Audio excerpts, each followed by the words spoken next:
बहुत समय पहले हरियापुर नामक एक गांव था। इसी गांव में सोहन और मोहन दो भाई रहते थे।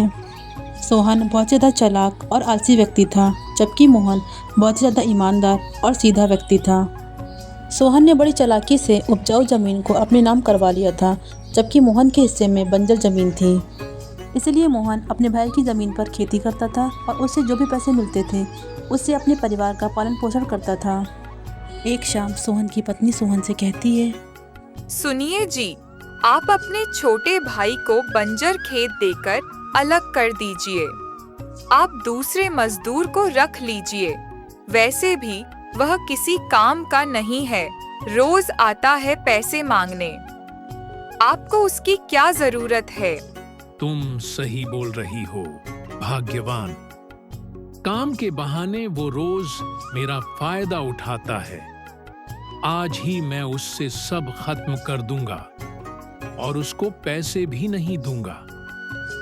जाकर अपनी बंजर जमीन पर खेती करे और पैसे कमाए।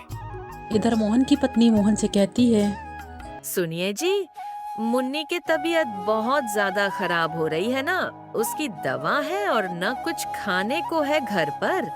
आप अपने बड़े भाई से कुछ पैसे उधार मांग लीजिए। आप खेतों में मजदूरी करके पैसे दे देना, लेकिन अभी मुन्नी को बहुत जरूरत है दवा की। भाग्यवान, मैं जाकर बड़े भाई से कहूंगा पैसों के लिए, लेकिन पता नहीं वो देंगे या नहीं। पर मुन्नी के लिए मुझे उनसे कहना पड़ेगा। तुम चिंता मत करो, मैं जरूर शाम तक पैसों और मुन्नी की दवा का इंतजाम कर दूंगा। मोहन सोहन के घर जाता है और उससे कहता है, भैया, मुझे कुछ पैसे उधार दे दो। मुन्नी को दवा की जरूरत है और घर में आज हमारे पास कुछ भी खाने को नहीं है। मैं आपके सारे पैसे खेतों में मेहनत करके चुका दूंगा। तुम्हारा रोज रोज का यही रहता है। अब तुम अपनी बंजर जमीन ले लो और उस पर खेती करो। मेरे खेत में काम करने की जरूरत नहीं है। और हाँ, मैं तुम्हें एक फूटी कौड़ी नहीं दूंगा। जाओ, अब दोबारा मेरे पास मत आना। सोहन की बात सुनकर मोहन एक पेड़ के नीचे बैठकर रोने लगता है। वह चिंताओं में डूब जाता है कि मुन्नी का इलाज कहाँ से कराएगा और पैसे कहाँ से लाएगा। आज तो घर में खाने को भी नहीं है। मोहन रोकर अपने मन में बातें कर रहा होता है, तभी वहाँ पर एक बूढ़ी औरत आती है। मोहन को रोता हुआ देखकर वह मोहन से कहती है, बेटा, क्या बात है? बताओ, तुम इतना क्यों रो रहे हो?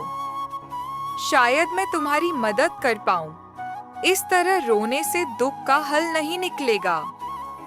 मैं तुम्हारी माँ की तरह हूँ। मुझे बताओ क्या बात है? मोहन सारी बातें बूढ़ी औरत को बता देता है कि कैसे उस पर दुखों का पहाड़ टूट पड़ा है। अब वो कुछ भी नहीं कर पा रहा है। उसकी बेटी भी बीमार है। मोहन की बातें सुनकर बूढ़ी औरत बोलती है, बेटा, तुम बहुत दयालु और ईमानदार लगते हो।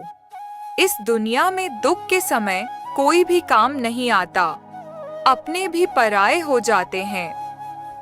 पर तुम चिंता मत करो, मैं तुम्हें एक जादुई घड़ा देती हूँ। इस घड़े का पानी अगर तुम अपनी बेटी पर छिड़कोगे तो वह सही हो जाएगी, और अपने खेतों पर डालोगे तो वहाँ सोने की खेती होगी। पर इसका इस्तेमाल गरीब जरूरतमंदों की मदद करने में लगाना। मालिक तुम्हारा भला करेगा बेटा। मोहन घर आकर अपनी पत्नी को सारी बातें बता देता है कि कैसे उसकी बूढ़ी औरत ने मदद की है।